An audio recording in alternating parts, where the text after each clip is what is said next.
अफगानिस्तान में तालिबान लगातार अपना कब्जा बढ़ाए जा रहा है और जिसकी वजह से अफगानिस्तान में एक बार फिर से तालिबान राज होता हुआ दिखाई दे रहा है, जिसका उदाहरण है तालिबान की तरफ से जारी किया गया एक फरमान। ये फरमान क्या है, इस रिपोर्ट में देखिए।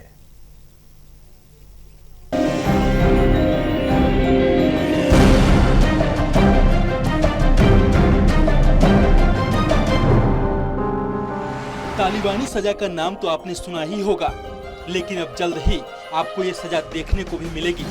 जी हाँ, अफगानिस्तान से अमेरिकी फौज के लौटने के बाद अब तालिबानी तेजी से अफगानिस्तान पर कब्जा जमाता जा रहा है, जिसके लिए उसने आतंकी संगठन लश्कर ए तैयबा और जैश ए मोहम्मद के साथ हाथ मिला रखा है।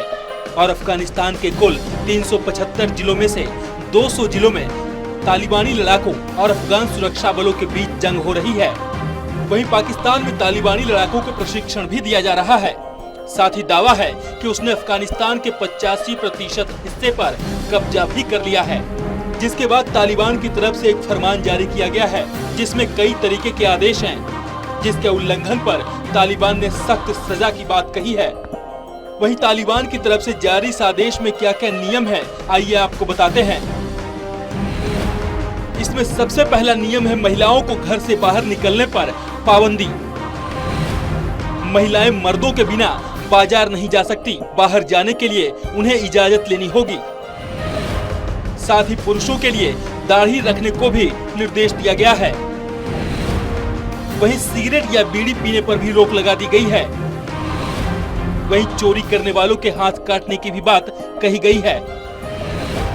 वहीं समलैंगिकों को पत्थर से मारकर या 8 से 10 फीट की ऊंचाई से फेंककर जान लेने की बात कही गई है। साल 1986 से 2001 तक तालिबान ने अफगानिस्तान पर शासन किया था। तब वहां पर शरिया कानून लागू था और तभी तालिबानी सजा दी जाती थी, जो बेहद ही क्रूरतापूर्ण हुआ करती थी। कैसा था उस वक्त का तालिबानी राज? पुरुषों की बढ़ी हुई दाढ़ी और महिलाओं के लिए बुर्का पहनना अनिवार्य था। टीवी, म्यूजिक, सिनेमा पर पाबंदी थी। अफगानी महिला को नौकरी करने की इजाजत नहीं थी। 10 साल के बाद लड़कियों के लिए स्कूल जाने की मनाही थी। लड़कियों के लिए सभी स्कूल, कॉलेज और यूनिवर्सिटी के दरवाजे बंद थे। पुरुष रिश्तेदार के बगैर महिलाएं घर से बाहर नहीं जा सकती थी। घर से बाहर जाने पर महिलाओं का बहिष्कार कर दिया जाता था। पुरुष डॉक्टर से चेकअप कराने पर महिला या लड़की का बहिष्कार होता था। महिलाओं पर नर्स और डॉक्टर बनने की पाबंदी थी। प्रेमी के साथ भागने वाली महिला को भीड़ मरने तक पत्थर मारती थी। घर में गर्ल्स स्कूल चलाने वाली महिलाओं को गोली मार दी जाती थी। वहीं गलती से भी बुर्के से पैर दिखने पर महिलाओं को बुरी तरीके से पीटा जाता था। अभी तालिबान का सिर्फ कुछ हिस्से पर ही कब्जा हुआ है। तालिबान फिर से अफगानिस्तान पर कब्जा करने की कोशिश में है। ऐसे में अगर वो अपनी कोशिश में कामयाब रहता है तो क्या अफगानिस्तान की आवाम पर फिर से पाबंदियां लागू हो सकती है? तालिबान के शासन में इतनी पाबंदियों के चलते महिलाओं में डिप्रेशन बढ़ गया था, जिसके कारण आत्महत्या के मामले तेजी से बढ़े थे।